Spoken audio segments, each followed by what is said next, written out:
The bruise on her cheek was the color of secrets. Purple-black and poorly hidden beneath makeup 3 shades too light. Lee Hyun-woo's fingers gripped Amara Collins's chin with dangerous gentleness. The rose tattoo on his neck stark against his white shirt as he leaned close. His dark eyes, the ones that had ordered executions, built an empire through blood and fear, held hers with an intensity that made her skin burn. "You fell," he repeated, his Korean accent making each word precise, controlled, deadly soft. "That's what you told Mrs. Han. That's the lie you're going to keep telling me?" Amara's breath caught. She should look away, should apologize, should remember her place. But his thumb brushed the edge of her bruise so carefully, and his jaw was tight with barely controlled rage, and she realized, he knows. He's always known. "I fell," she whispered anyway, because the truth was worse. The truth was that she'd been living in her car for 3 weeks, that her cousin's boyfriend had cornered her in a parking lot 2 nights ago, hit her hard enough to split her cheek, while Jasmine screamed, "You wanted it." The truth was that she was ashamed, desperate, and terrified of losing this job. This twice-weekly penthouse cleaning that paid more than her other 3 positions combined. Hyun-woo's eyes darkened. For a long moment, he just stared, reading every lie she'd ever told in the trembling of her jaw beneath his fingers. Then, quietly, with the same controlled precision he used to dismantle enemies. "Don't lie to me again, Amara." His grip tightened. Still gentle, still careful, but absolutely possessive. "I've been watching you for 6 months. I know when you started sleeping in your car. I know you wash up in the garage bathroom at 5 a.m. I know Derek Thompson put his hands on you 2 nights ago." He leaned closer, until she could smell sandalwood and something darker. Smoke, maybe whiskey, maybe danger. "And I know that if you lie to me one more time, I'm going to make you tell me the truth." For the first time in 12 years of controlling Seoul's underworld, Lee Hyun-woo felt completely out of control. "Beautiful souls, let me tell you about the day a maid's lie changed a mafia boss's world forever." Rewind 2 days. Amara had perfected invisibility. 26 years of being overlooked had taught her to move through spaces without disturbing the air, to fold herself smaller, to quiet her breathing around important people. She'd learned this art from her grandmother in Louisiana, perfected it through years with Jasmine, mastered it in Seoul where being a black woman in Korea meant being seen as exotic or invisible, never just human. She cleaned Hyun-woo's penthouse every Tuesday and Friday, 9 a.m. to 1 p.m., when he was never home. She knew the important things. He paid $200,000 per session, double the agency rate, never left messes, expected perfection and invisibility in equal measure. Today, she'd covered the bruise with foundation 3 shades too light. All the convenience store near her parking lot carried. She'd arrived at 8:45 a.m., taken the service elevator to the penthouse on the 47th floor, let herself in with the key Mrs. Han had given her 6 months ago. The apartment was silent, empty, exactly as it should be. She'd been working for 3 hours. Windows cleaned, floors polished, his untouched breakfast cleared away, when she heard it. The elevator. The distinctive chime that meant someone was coming up. Her heart lurched. He was never home during her shifts. That was the unspoken arrangement. The invisible agreement that made this job bearable. She cleaned his space, he stayed away, and they existed in separate worlds that never touched. "You're still here." His voice came from behind her, accented but smooth, each word precisely chosen.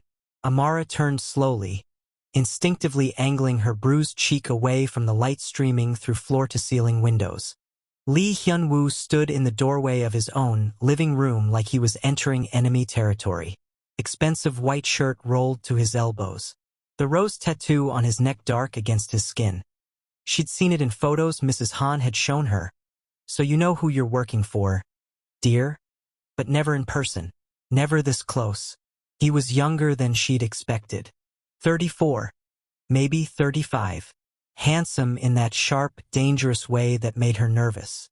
The kind of man who made boardrooms and back alleys equally uncomfortable. "I'm sorry, Mr. Lee," she said.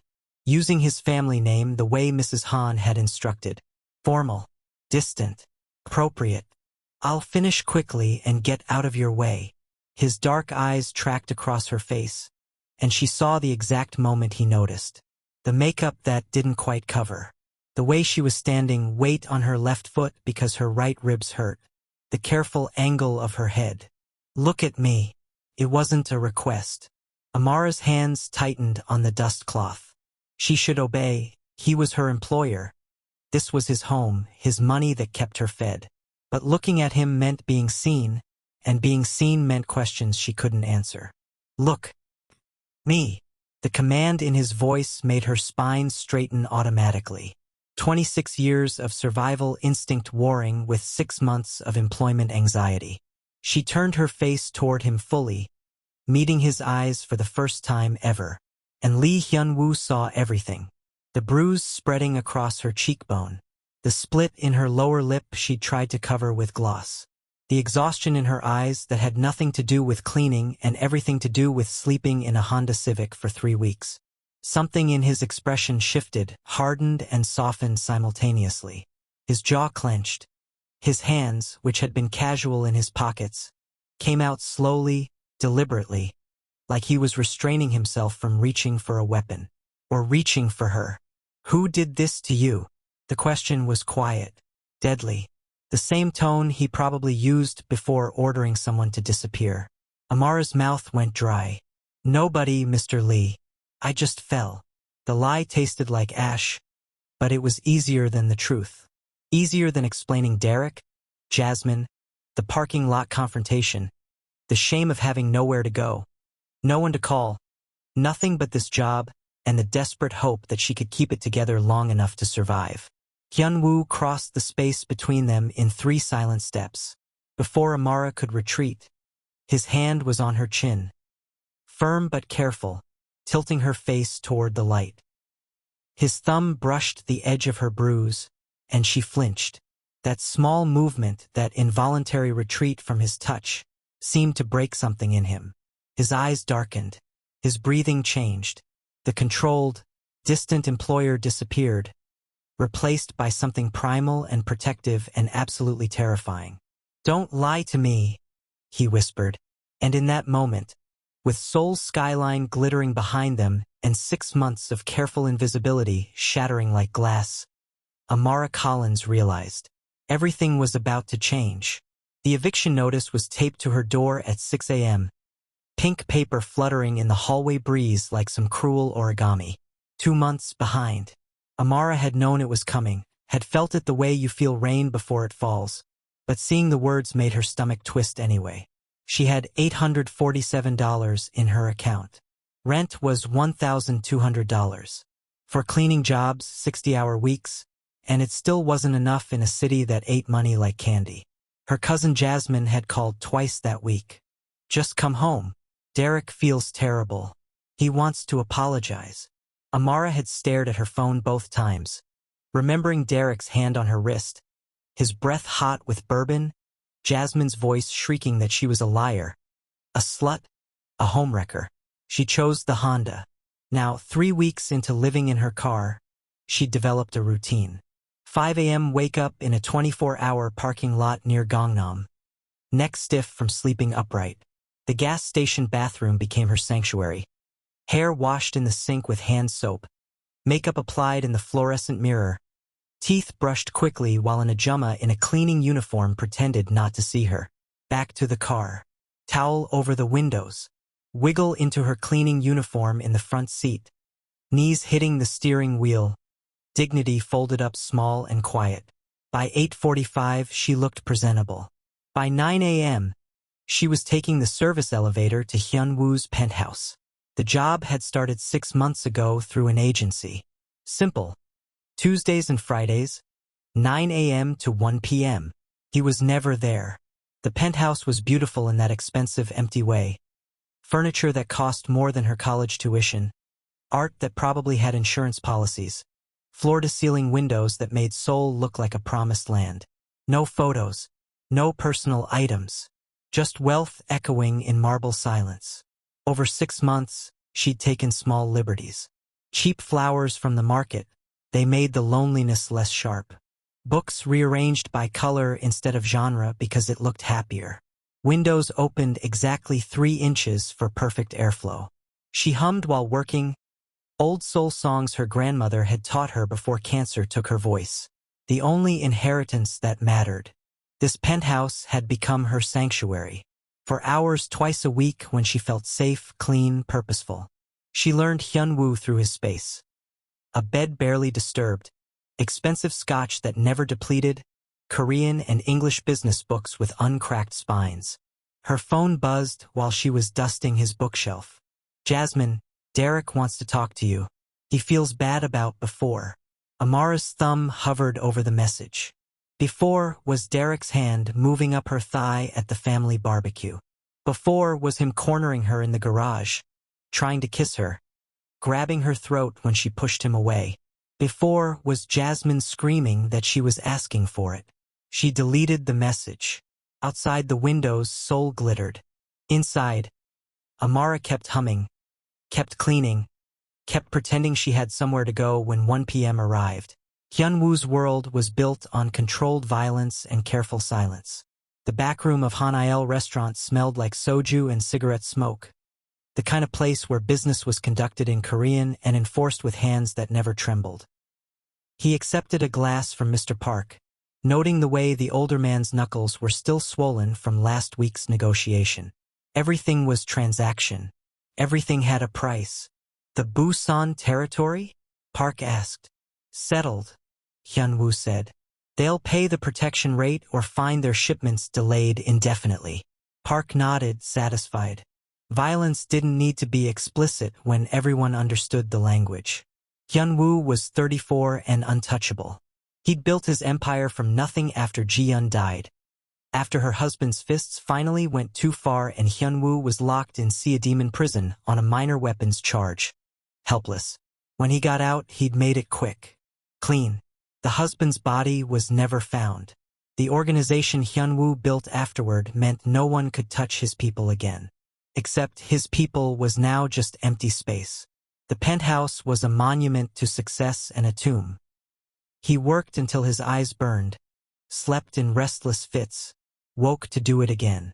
The views meant nothing. The silence was absolute. Then 6 months ago, things started changing. Flowers appeared in his kitchen, cheap, cheerful, completely wrong for the minimalist space but somehow right. Books he never read were rearranged by color instead of subject, and he'd been annoyed until he realized they actually looked better. Windows opened at angles he would have chosen himself if he bothered. Someone hummed American soul songs his grandmother used to play on scratchy records.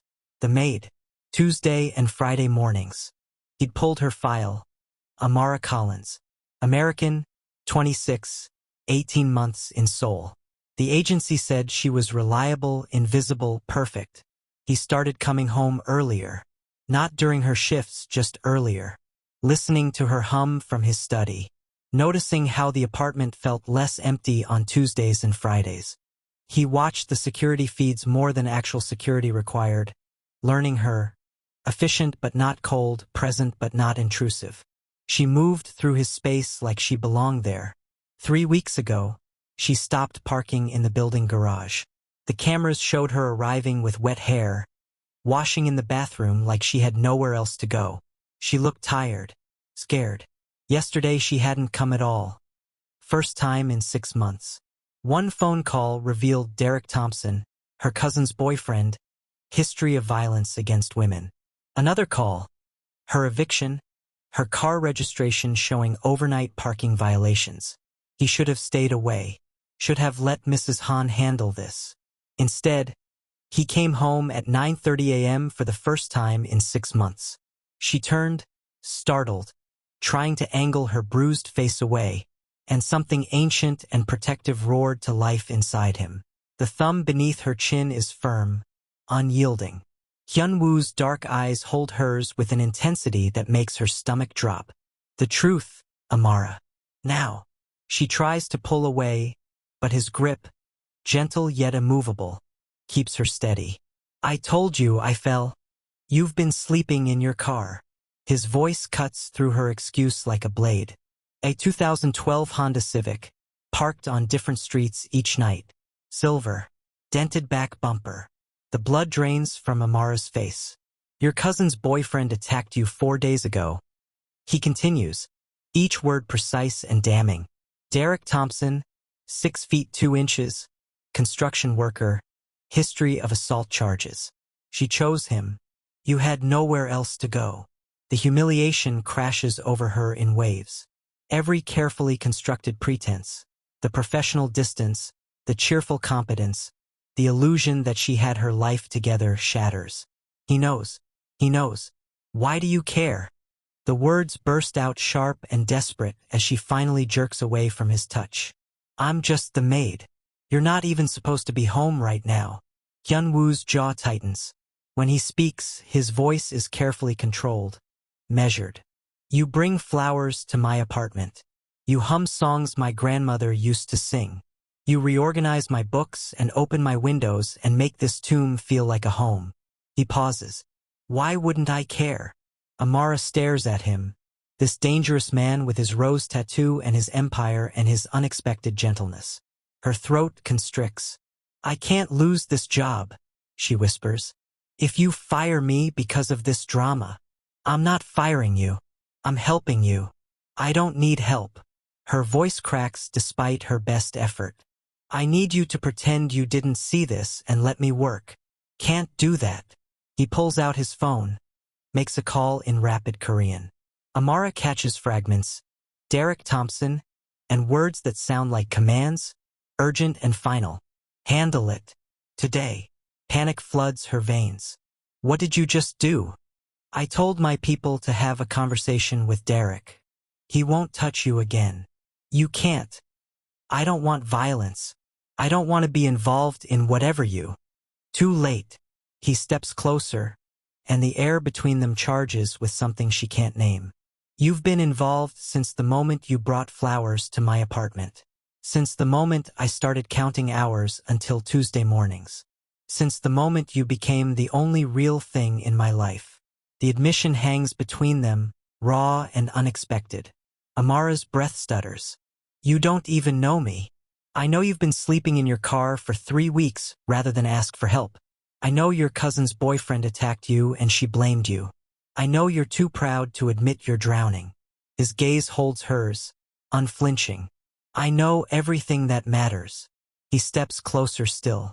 Pack a bag. You're staying in my guest room until I find you an apartment. That's inappropriate. I work for you. You work for me twice a week for 4 hours. The other 164 hours, you're a woman with nowhere safe to sleep. His voice softens almost imperceptibly. Stay. Please. The please breaks her. She nods, too tired to fight, too ashamed to keep pretending. And Hyun-woo realizes with absolute certainty, he's just crossed a line he can never uncross. She's no longer just the maid who brings life to his tomb. She's his to protect. And in his world, his is forever. The guest room was nicer than anywhere Amara had ever lived. King bed with sheets that felt like clouds. Private bathroom with heated floors. Floor-to-ceiling windows overlooking Seoul's glittering skyline. She stood at those windows that first night, suitcase still packed, and told herself it was temporary. Just until I find an apartment, she said the next morning over coffee. Hyun-woo didn't look up from his tablet. No rush. Living together revealed them in ways cleaning twice a week never had. The first panic attack came her 3rd night there. She woke gasping, Derek's hands around her throat except they weren't. It was just a dream, just her own fear choking her.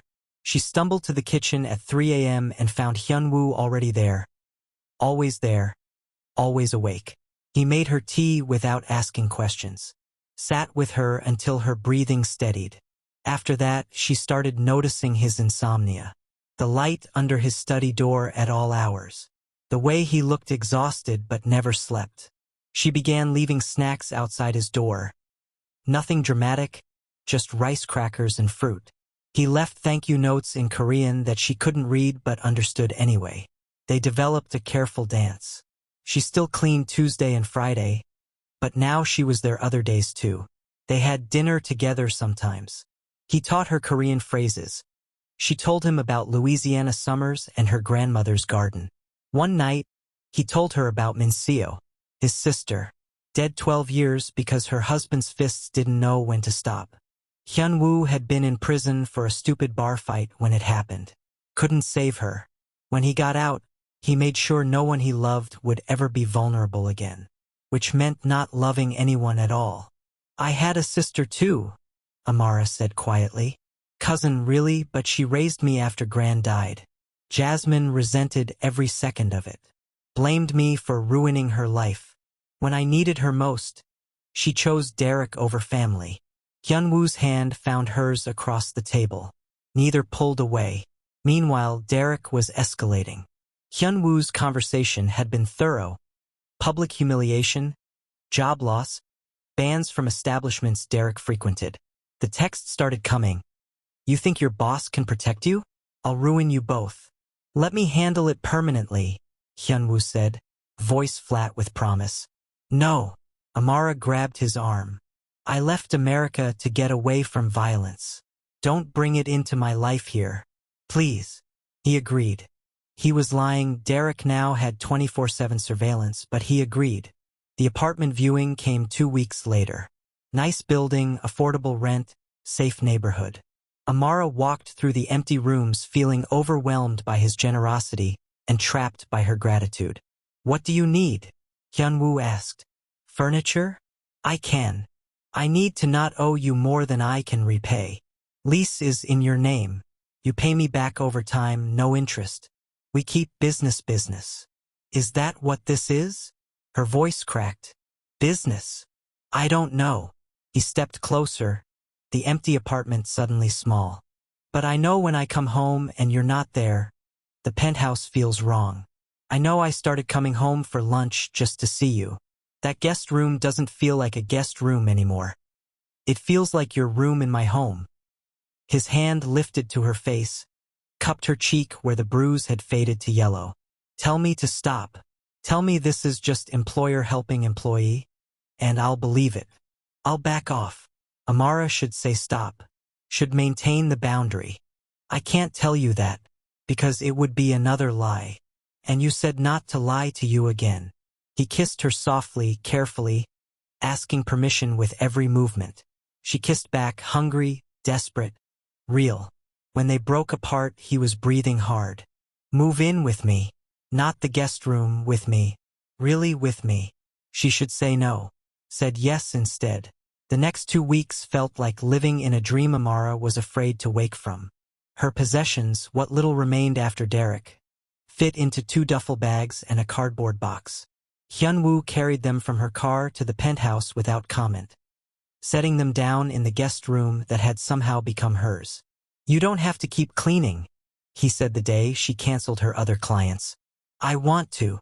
She ran her hand along the kitchen counter, the marble cool beneath her palm. I like taking care of this place. It feels like taking care of you. His jaw tightened. Then let me pay you what you were making before. Hyun-woo. It's not charity. It's fair exchange. They compromised. He paid her. She cleaned. Neither acknowledged what they were actually building. Something too fragile to name, too real to ignore. Then Derek struck back. The police report arrived first.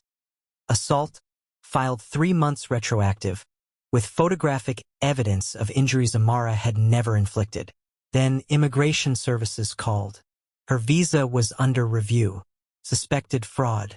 Illegal employment. 30 days to prove legitimacy or face deportation. When Hyun-woo came home that evening, she was waiting, trembling with fury. You threatened him. The words exploded out. You humiliated him. And now he's using the system to destroy me because he can't touch you directly. Hyun-woo's expression didn't change. How was I supposed to know he'd weaponize bureaucracy? I handled him the way I handle threats. That's the problem. You only know one way. Force and fear and violence. Her voice cracked. But the system doesn't care how scary you are. It has rules and I'm the one who'll pay. She was crying now, hating herself for it. I'll be deported. I'll have to go back to America, to Jasmine, to having nothing. Everything I built here, gone. Because you helped. His face turned to stone. I'll fix this. How? You can't threaten immigration officials. You can't make this disappear with a phone call. Watch me. And she saw it then, what he was. A man who solved every problem the same way. Don't. She forced the word out. I need to handle this legally. With a lawyer, with documentation. The right way. The right way takes too long. You have 30 days. Then I have 30 days. But I won't let you make this worse by doing something that proves Derek right. That I'm connected to a criminal. The word hung between them. Criminal. True, but said aloud, it stung. Hyunwoo's voice went cold. Fine. Handle it your way. I'll stay out of it. He was lying. That night, she woke to find his side of the bed empty. Low voices drifted from his study. Korean, rapid and harsh. She pressed her ear to the door, catching fragments. Names, threats, the systematic dismantling of Derek's credibility through channels she'd never see. She went back to bed without confronting him. She was learning how to read him, and what she read terrified her. A man who would burn the world down to protect her, even if it meant destroying what they'd built in the process. The first week after the attack passed in a blur of paperwork and panic. Amara's immigration lawyer, a sharp-eyed woman named Ms. Chun, laid out the reality in clinical terms. Derek's complaint had triggered a formal review of her visa status. They'd need documentation, character witnesses, proof of employment stability, and a counter-narrative that explained away his accusations. It would take time. Weeks, maybe months, and there were no guarantees. Amara threw herself into gathering everything Ms. Chun requested. Bank statements, tax returns, letters from Mrs. Park, from the community center, from neighbors who'd known her for years. She moved through each day with her jaw clenched, her stomach in knots, writing and rewriting her statement until the words blurred together. Hyunwoo kept his distance from the legal proceedings. This is your fight, he said carefully when she told him about the lawyer. I'll support you however you need, but I won't interfere. I know you need to handle this yourself. She believed him, or wanted to, but she noticed things. The way Ms. Chen's tone shifted during their third meeting, how she mentioned, almost in passing, that Derek's credibility was being questioned through some unofficial channels. The way one of Derek's co-workers suddenly remembered seeing him drunk before the alleged incident. How Jasmine's testimony about Amara's instability was contradicted by neighbors who'd never met but somehow knew to contact Ms. Chen's office. Amara didn't ask. She was too terrified of what she might hear, too afraid that confronting Hyunwoo would mean he'd stop, and stopping might mean deportation. So she let it sit there between them, this unspoken lie, growing heavier every day. The second week, Hyunwoo started coming home later. His phone rang more frequently, conversations conducted in rapid Korean behind closed doors. She'd catch him staring at nothing, his jaw tight, that dangerous stillness settling over him that meant he was planning something. Then came the call. It was past midnight when his phone lit up. Amara was half asleep on the couch, having dozed off waiting for him to finish a business dinner. She heard his voice go sharp, urgent. Then he was moving, grabbing his jacket, keys already in hand. I have to go. Don't wait up. He was gone before she could ask questions. She waited up anyway, paced the apartment, checked her phone obsessively, imagined every possible disaster. At 2:47 a.m., she heard his key in the lock. He came through the door moving stiffly, favoring his left side. His shirt was untucked, jacket slung over one arm. And there, stark against the white fabric, was blood. Dark, still wet, too much blood. Amara stood frozen in the living room, every light blazing. Whose blood? Hyunwoo stopped. For a moment he looked genuinely surprised to see her there. Then his expression shuddered. Doesn't matter. He's handled. Handled. Like Derek is handled? Like my immigration case is being handled behind my back. The air went very still. What are you talking about? His voice was carefully neutral. I'm talking about the fact that you promised to stay out of my visa situation, but my lawyer mentioned that suddenly witnesses are recanting, that Derek's credibility is being questioned through channels she can't explain. Amara's hands were shaking, but she kept her voice steady. You lied to me. You said you'd let me handle it, but you couldn't help yourself. You had to fix it your way. Amara, don't. She held up a hand. I lied about a bruise and you confronted me, demanded truth, said never again. But you lie too. You just lie differently. You lie while taking action, while protecting me, while deciding what I can handle. The parallel hit him visibly. She watched something crack in his careful facade. I couldn't just watch you fight alone. Yes, you could. That's what partners do. They trust each other to fight their own battles and show up to support, not take over. Tears were streaming down her face now. I know why you do it, Mincio. You couldn't protect your sister, so now you protect me so hard you smother me. But I'm not Mincio. I'm not helpless. I'm just trying to do this right. Hyunwoo sank onto the couch like someone had cut his strings. The blood-stained shirt crumpled against the leather. I can't lose you. If you're deported, if you're hurt, then help me the way I ask to be helped. Not the way that makes you feel in control. The silence stretched between them, thick with everything they'd both been hiding.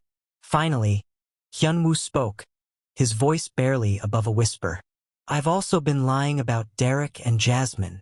Amara's heart stopped. What? They contacted me 2 months ago, before Derek attacked you. He looked up at her, and there was something raw and desperate in his eyes. Jasmine offered to help solve my Maid problem. Said you were unstable, costing me money, that for $50,000 she'd make you disappear quietly. The floor seemed to tilt beneath Amara's feet. I've been documenting everything, Hyunwoo continued. The extortion attempt. Derek's assault, it's on camera from your parking lot. I had security footage pulled. Their plan to get you deported and then offer to fix it for money. I have proof they've been scamming you for years. Fake debts, forged documents. Money they said went to your mother's care that never reached her. Amara couldn't breathe. The room was spinning, her vision narrowing to pinpoints. You've known for 2 months that my only family was planning to destroy me, and you didn't tell me? I needed proof before I told you. I needed to protect you from the truth, from deciding for myself how to handle it. She was shaking so hard her teeth chattered. You lied about the biggest betrayal of my life because you thought you knew better. Amara, please, get out. Her voice broke. I need you out of here right now. For a moment he didn't move. Then he stood slowly, picked up his jacket, walked to the door. He paused with his hand on the handle. I love you, he said quietly. That's the only thing I haven't lied about. Then he was gone. Amara stood in the too bright living room, surrounded by the life they'd built together, and finally let herself shatter. She collapsed onto the couch where he'd been sitting moments before, buried her face in the cushions, and sobbed until there was nothing left inside her but a hollow, aching emptiness. 2 months. He'd known for 2 months that Jasmine, her cousin, her only remaining family, had been using her, destroying her, planning to profit from her deportation. He'd known and said nothing, made decisions about her life, her truth, without her. Just like she'd hidden the bruise. Just like they'd both been protecting each other straight into this disaster. The first day passed in a fog. Amara called in sick to Mrs. Parks. Couldn't bear to face the apartment. The memories. She stayed with Maria, who asked no questions, just made tea and sat with her in silence. The second day, her phone rang 17 times. Hyunwoo. She didn't answer. The third day, Ms. Chun called with news. Derek had withdrawn his complaint entirely. The immigration review was being dropped. Amara should have felt relief. Instead, she felt sick. Did he tell you why? She asked. Ms. Chen's pause was telling. He said he'd reconsidered. Something about new information coming to light regarding his own legal situation. Hyunwoo, still protecting her. still pulling strings she hadn't asked him to pull. That night, Amara sat in Maria's spare bedroom and finally read through the messages he'd sent. "I'm sorry. I was wrong. I have all the documentation if you want it. Your choice what to do with it. I won't contact you again unless you want me to. I love you." She stared at the screen until the words blurred. Outside, Los Angeles glittered in the darkness, full of people making choices, telling truths, building lives. Inside, Amara felt like she was drowning in the wreckage of trust, trying to figure out which pieces were worth saving and which needed to be let go. 3 days passed in suffocating silence. Amara stayed in the penthouse because she had nowhere else to go, a reality that felt both humiliating and strangely clarifying. Her apartment was gone, her savings depleted by Jasmine's fabricated debts, her independence stripped away one calculated move at a time. She'd built her life on the foundation of self-sufficiency, and now she stood in the ruins of that illusion, surrounded by Italian marble and floor-to-ceiling windows that cost more than most people earned in a year. Hyunwoo didn't come home. He respected her request for space with the same methodical precision he applied to everything else, staying at a hotel somewhere in the city. But he didn't disappear. Mrs. Han appeared each morning with fresh pastries and worried eyes, the refrigerator filled with prepared meals, bibimbap, galbijim, the comfort foods he'd learned she loved. His presence lingered in absence, careful and controlled even in retreat. On the third day, Mrs. Han sat beside her on the couch instead of bustling through her usual routine. "I want to tell you about Min Seo," the older woman said quietly. Amara looked up, surprised. She was the sweetest girl. Mrs. Han's hands folded in her lap, fingers worrying the edge of her apron. Gentle, kind. She believed the best in everyone. When she met her husband, we all thought he was perfect, successful, charming, from a good family. Hyunwoo was young then, maybe 19, already running with a rough crowd, but not yet what he became. The room felt smaller somehow, the afternoon light slanting through the windows at sharp angles. The abuse started small. He didn't want her seeing friends. He controlled her money, her phone. By the time Hyunwoo realized something was wrong, he was in prison for a bar fight, 6 months. He couldn't protect her. Mrs. Han's voice cracked. When he got out, she was dead. Her husband had beaten her to death in their kitchen. Claimed self-defense. Got 5 years. Amara's breath caught. Hyunwoo waited. Mrs. Han met her eyes. The day that man was released, he disappeared. They never found a body. That's when our Hyunwoo changed. Before, he was an angry boy with potential. After, he became who he is now. Powerful, controlled, and absolutely terrified of failing to protect someone again. The words settled between them, heavy and irrevocable. "He wasn't trying to control you," Mrs. Han continued. "He was trying to spare you the pain of knowing your family was evil until he had absolute proof. In his mind, that was protection. In yours, it was betrayal. You're both right." Context, Amara thought. Not excuse, but context. Across the city, Hyunwoo sat in a hotel room that felt anonymous and wrong. Jinwoo stood by the window, arms crossed. "Why does she get honesty when the rest of us get orders?" His second-in-command's voice held no accusation, just curiosity. "Because I pay you to follow," Hyunwoo said. "I'm asking her to stay. Then ask her like a partner, not a boss." Jinwoo turned. "Tell her everything, even when it's ugly. Especially when it's ugly. That's what partners do." On the 4th day, Amara called. "Come home." He was there in 20 minutes. They sat across from each other in the living room, the same space where she'd demanded truth, where he'd offered filtered versions of reality wrapped in protective intent. "Mrs. Han told me about Min Seo," Amara said. "About why you can't let people fight their own battles. I'm sorry I didn't understand. I'm sorry I lied." His voice was raw. "About Derek, about Jasmine, about the immigration case. I thought I was protecting you, but I was just protecting myself from feeling helpless." Silence stretched between them, fragile and profound. Tell me everything, Amara said. Right now. Every lie, every secret, everything you've been hiding to protect me. I need to know all of it. And he did. He told her about the extortion plan, the explicit photographs, the financial pressure designed to break Derek completely. About having her ex followed for weeks, documenting every moment of his life. About the immigration strings he'd pulled, the officials he'd paid, the laws he'd bent until they snapped. He told her about Jasmine's years of scamming her with fabricated debts, and how he'd known for months but waited for the perfect moment to expose her.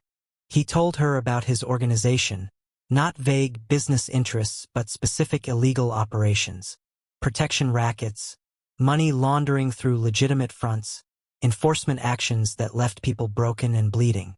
He told her about the blood on his shirt 3 nights ago. A rival had tried to move on his territory. It got violent. 3 men went to the hospital. 1 wouldn't walk again. He told her everything, his voice steady and unflinching, giving her the unfiltered truth she'd demanded. When he finished, Amara sat in silence. The weight of what she now knew pressed against her chest, reshaping her understanding of the man across from her. Okay, she finally said. Okay, I know who you are now. Really know. No illusions, no lies, no protective filtering. She held his gaze. You're a criminal. You kill people. You solve problems with violence. Your world is dangerous, and loving you means accepting that. She leaned forward slightly. And I still choose you, not because I'm naive, because you're honest now, because you see me and I see you, and we're both broken in ways that fit together. He crossed the room in 2 steps, pulling her close, his hands cradling her face like she was something precious and precarious. I don't deserve you. No. Her fingers curled into his shirt. But I don't deserve you either. So we're even. They kissed, desperate, honest, real. No more lies between them. Just truth, however ugly, however sharp. Just them choosing each other with open eyes. A week passed in careful equilibrium. Amara's immigration lawyer called with good news. Derek's affidavit was crumbling under scrutiny. The inconsistencies too obvious. The malice too transparent. The visa case would be dismissed within days. Derek and Jasmine had gone eerily silent. No more calls or threats. Just absence where their chaos had been. Hyunwoo came home earlier now, explained where he'd been when he was late, answered questions about his meetings with something closer to honesty than evasion. They were building something real, brick by careful brick, a partnership that felt less like a transaction and more like trust. Then Derek made his final move. The alarm shrieked at 2 in the morning, a sound like tearing metal that ripped Amara from sleep. She sat up, disoriented, reaching for Hyunwoo. But he was already moving, already out of bed, already pulling something from the nightstand. A gun, black and cold in his hand. Stay down, he said, voice flat and hard. Then he was in the doorway, his body filling the frame, blocking her view of the hallway beyond. Gunshots exploded through the penthouse, sharp cracks that made her ears ring. She heard shouting, men's voices, not Hyunwoo's, and more shots. Rapid fire, deafening. She pressed herself against the headboard, hands over her ears, watching Hyunwoo's silhouette in the doorway. He fired twice. Center mass. Clinical. 2 bodies hit the floor with wet, heavy thuds. Guards poured in seconds later, weapons drawn, securing the scene with military efficiency. Police arrived. Hyunwoo's contacts. She realized, watching them defer to him, and ruled it self-defense within the hour. The bodies were removed in black bags. A cleaning crew scrubbed blood from marble. By dawn, the penthouse looked untouched, pristine, like violence had never crossed its threshold. Except Amara had seen everything. They sat in the living room as sunrise bled gold through the windows, coffee cooling in their hands. Hyunwoo watched her with something like resignation, waiting for her to run. Derek and Jasmine? She asked instead. Being handled. Legally, he added quickly. Evidence of their crimes, extortion, fraud, attempted murder, is with prosecutors. They'll spend years in prison. Because of me? Because you knew I wouldn't want them dead. His jaw tightened. Because you make me want to be better. Not perfect. Not non-violent. But better than I was. They deserve death. But you deserve to not have that blood on your conscience. She set down her coffee and moved to his lap, wrapping her arms around his neck. His body tensed beneath her, uncertain. I saw you kill those men, she said quietly. I know. I should be scared. Should run. Should realize this is insane. You should, he agreed, voice rough. But I'm not running. I'm staying. Not despite who you are, because of it. Because you're exactly what I need. Someone who sees me and protects me and doesn't apologize for being dangerous. Someone who kills for me but changes for me too. She kissed him, slow and deliberate, tasting his surprise. I'm staying forever, she whispered against his mouth. His arms tightened around her, crushing her close, holding her like she might disappear. Forever might not be long enough. 6 months passed like the changing of seasons. Inevitable, transformative, leaving nothing untouched. Amara's visa arrived on a Thursday, stamped and official. The prosecution of Derek and Jasmine transforming from nightmare into unexpected salvation. The documented fraud against her became proof of her victimization, grounds for protection. She held the document in trembling hands, reading her name, her real name, legitimized on paper. She was no longer Hyun-woo's maid. Hadn't been since she moved in. Really, though it took weeks for her to stop reaching for cleaning supplies reflexively. Now she taught English to Korean children in a small rented space in Itaewon. Their laughter-filling rooms that smelled of markers and possibility. She was building something, not just surviving but creating. Hyun-woo was changing too. Not completely. He'd always carry the capacity for violence, the connections that ran through Seoul's underworld like veins, but real change nonetheless.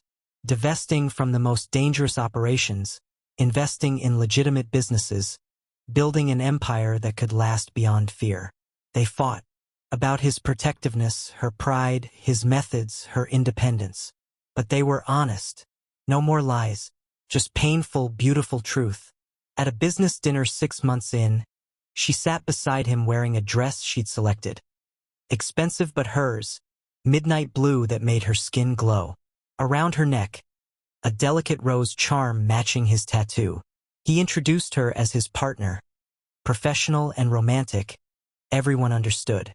The same society that would have looked through a maid showed respect to Lee Hyun-woo's chosen woman. She smiled and didn't feel invisible at all. 2 years later, they were engaged. The penthouse had transformed. Photographs covering walls, her grandmother's wise smile, his sister's bright eyes, them together laughing. Cheap flowers perpetually in the kitchen, she insisted. He loved it. Signs of life everywhere. She still hummed soul songs while tidying. He still watched from doorways, but now he joined in, badly off-key, making her laugh until she cried. On the balcony one evening, Seoul's lights sparkling below, Amara traced her cheekbone where the bruise had been. Do you ever think about that morning? When you grabbed my chin and demanded the truth? Hyun-woo pulled her back against his chest. Every day. That's when I stopped existing and started living. I was so ashamed. Of the bruise, the homelessness, the lying. I thought you'd fire me. I thought you'd quit when you saw who I really was. We're both bad at predictions. She turned in his arms. Do you regret it? The way we started? All the lies before the truth. I regret every moment you were invisible to me. The 6 months I watched from cameras instead of talking to you. The lies I told to protect you. He cupped her face, thumb brushing where the bruise had been. But I don't regret this. I don't regret you. Never you. Good. Because I'm done being ashamed. Done hiding. Done lying. I'm staying visible, even when it's hard. Especially when it's hard. Stay visible with me. Forever. Forever and longer. They kissed as Seoul sparkled below them. Two broken people who learned that love isn't about hiding wounds. It's about showing them to someone who'll stay anyway. The bruise faded after 2 weeks. The lie lasted only moments. But the truth that began when a dangerous man demanded honesty from a desperate woman, the truth would last forever.